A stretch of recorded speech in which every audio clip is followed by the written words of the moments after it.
Hi guys, this is Ian Fairley, and welcome back to another episode of my Dinosaur Series. Last time on the Dinosaur Series, we talked about how the giant Jurassic Amphicoelius has been known from one type of species to another, depending on the size and fossil bones of the dinosaur itself.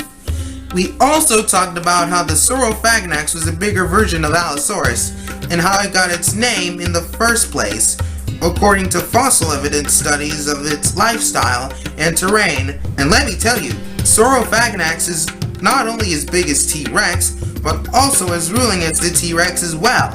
Now that we have talked about these type of dinosaurs, it's time to move forward beyond the Mesozoic Era for now, and talk about the life after death of the dinosaurs, through the Cenozoic Era. Paleontologists say it's a mystery of what happened to the dinosaurs when they first died, but it was believed that a giant asteroid hit the Earth 65 million years ago, wiping out the entire dinosaur population. Some dinosaurs may have been buried underground after water washed its skin and flesh away. Others may have been disintegrated before we can even know about them. However, dinosaurs were never truly gone, because even most of them evolved into birds.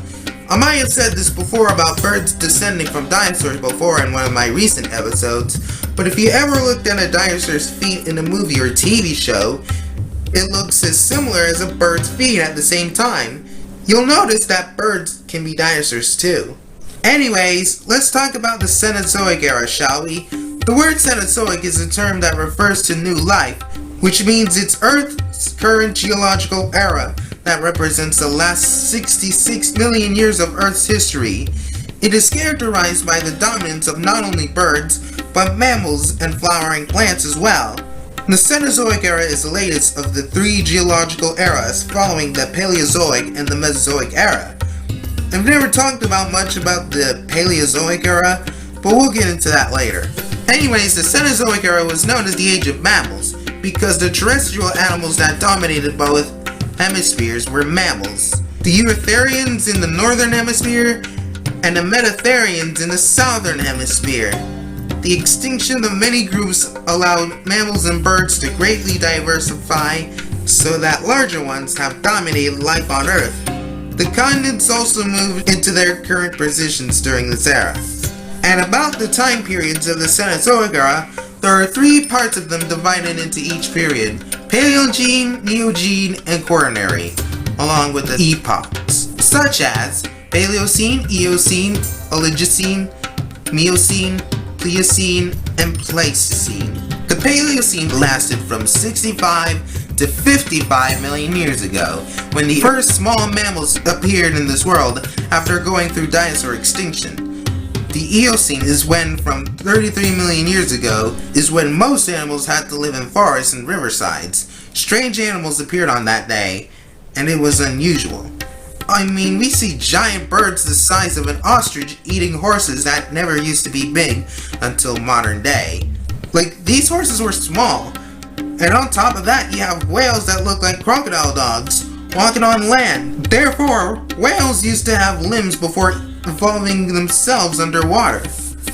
And what's more, they were more dangerous than sharks and sea lions. As the Oligocene epoch spans from 33 to 20 million years ago, it featured the expansion of grass, which led to many new species to evolve, including the first elephants, cats, dogs, marsupials, and various other animals still prevalent today, growing larger and larger. In the Neogene period, the Miocene epoch has lasted from 5 million years ago, when grass spread further and the evolution of new species has been encouraged, such as sea otters and some of the first apes that have evolved into 30 species, including humankind.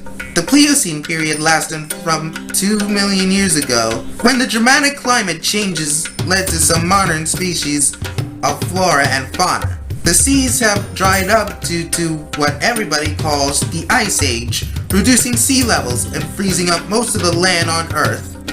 Now, in the Quaternary period, 2.5 million years ago, the Pleistocene epoch was marked by ice ages as a result of cooling trend back in the Miocene epoch.